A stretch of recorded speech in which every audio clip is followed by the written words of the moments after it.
Okay, here we go. Today is day one, June 1st, 2020. I just launched my Patreon account and I wanted to try to do something that was insiders only, patron only. So I thought that I would give you a little behind the scenes on my current painting. If you are following me on Facebook or Instagram, I've been posting some in progress video photos. Um, of course, she is rather large, so because of the format, whenever I post onto any of those sites, you really aren't seeing the full painting. Of course, you can't really see it that well in here either, but just panning over a little bit just to give you an idea. Go back a bit more to center. Sorry, forgive me on any of the technical things because I'm still kind of new on all of this.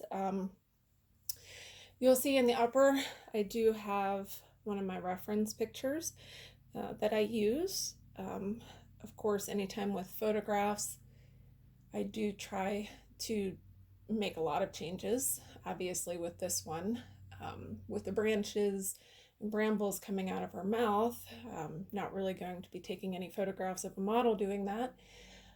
I do pay for my stock for the rights to use it through various different sites, so that way that I have permission. I know that's really big for a lot of artists. Unfortunately, there is a lot of theft that goes out there because people are not aware of the copyright laws. So I just want to be upfront and state that yes, I do have rights to use this photograph. Whenever I have an idea, um, sometimes it just germinates. I could see something online. I could just, every once in a while, whenever I'm bored, I'll look for stock photos. And sometimes the stock photos generate an idea. Other times I will spend an entire week searching for stock photos that will help me pretty much get my idea together. The reason why I still use the stock photos, it's not really a crutch, but because I am going more towards realism, this way I'm going to be able to gain that by finding a photograph. I also don't have the money to pay a model, so there's that as well. So for right now, it is less expensive for me to use stock photos, but I'm also able to manipulate them a lot better, and I don't need to know the technical aspects of your aperture settings and having the space, the studio space, or even just going out on site. Everything I can mock up either through sketches, little thumbnail sketches, or I have been using, just to speed up the process, Photoshop, where I will just um, take a number of pictures, kind of cut them all together, piece them together, print it out, and then that gives me my rough mock-up. Now I say rough mock-up because I always change it. Once it actually gets down onto the canvas, it's anybody's guess what's going to happen. For this one, I would share the original. I don't even think I have the original mock-up on this one, because it's completely different. They tend to evolve, and I like to have them that way. I'm not a photorealist or a hyper-realist. You can Google those terms, find out exactly what those definitions are. I guess I'm more of a contemporary realist. I like to have realism in my artwork, but I don't like to make a photocopy of the photograph. I still like to have that little bit of painterly aspect to it. So whenever you walk up to a painting, you're actually going to know that it's a painting, and you're not going to question whether or not it was just a print out onto a canvas. I do have a lot of respect for hyperrealist painters. Do not get me wrong, it's just not something for me, and everybody has their own little niche. So with this one actually is a little bit kind of a personal idea. There was a series that I did way back in the 80s in high school, and I failed miserably at it.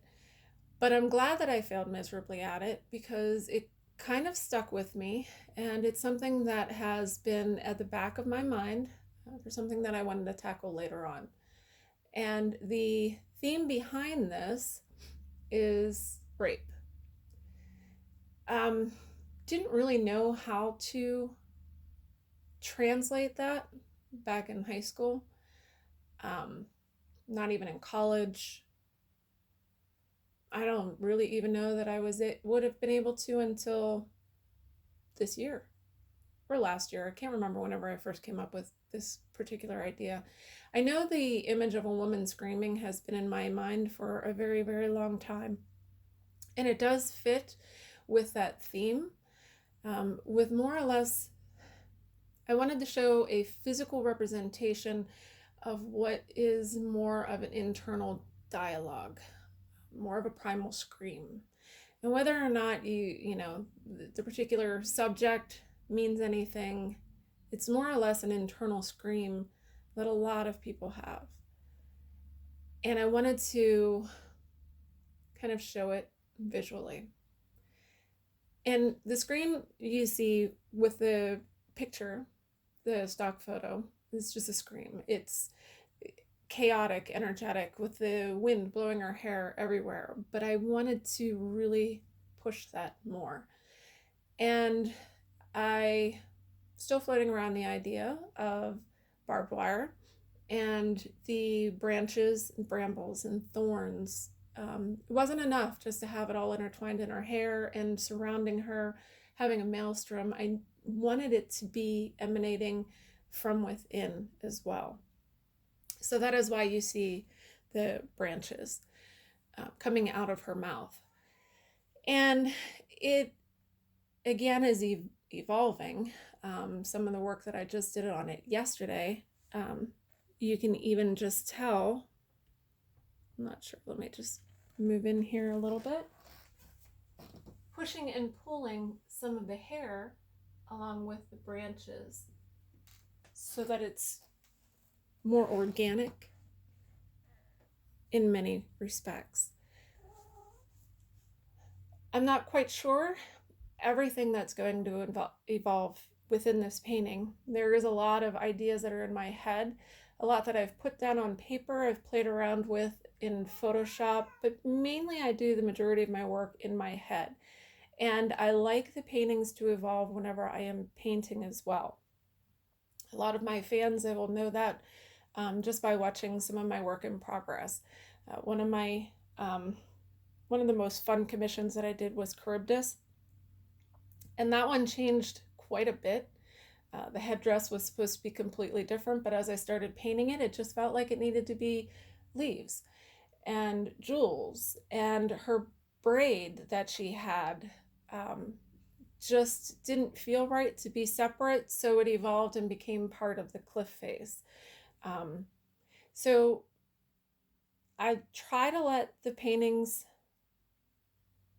more or less speak to me in their own ways. Get the basics down. This one I am doing right now, currently building up a lot of the details in what's called the dead layer, which is the contrast layer, the black and gray. Trying to get my values down.